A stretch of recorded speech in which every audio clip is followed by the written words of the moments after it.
I'm ready to write my thesis. I just spent some time really breaking down this question. This question says, I need to talk about whether globalization is ultimately good for the world. I need some specific examples. I've come up with a few, not really any from texts or books that I've read, but from some generic topics here like the euro or women's rights and the spread of the English language. I also found a drawback that the spread of the English language can also hasten the extinction of other languages. So I've got some pros and cons. I have some place to start. I feel like I know what I want to argue. I personally believe that globalization has ultimately been good in spite of the many drawbacks of it. Problem is, it doesn't really matter what I think, right? What I have to do is write the essay I can write. And if my examples don't really line up with this, I might want to tilt the thesis a little bit to get something I can finish in time. I think it's always better to just be authentic and completely honest about what you actually believe. But always with that in mind, if I can't defend it well in the 40 minutes I'm given here, I'll write something I can defend well. This essay is not really about your personal opinions or persuading the grader to believe what you believe. It's about getting the task done in the 40 minutes you have. So I need to come up with a thesis that answers the question of whether globalization is ultimately good for the world. And I have these examples of the euro and women's rights and language.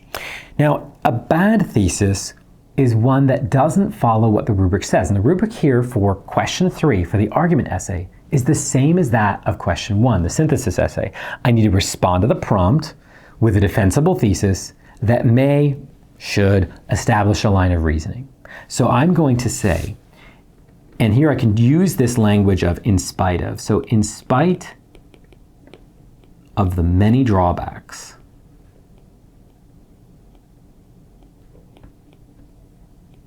of globalization,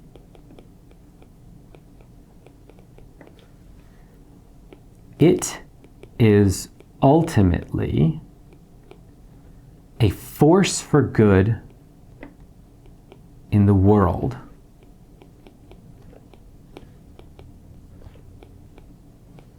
because, now here I want to get this right because I'm establishing a line of reasoning. So I'm answering the prompt. I actually borrowed some language from the prompt without just restating it. So a bad thesis would go something like this.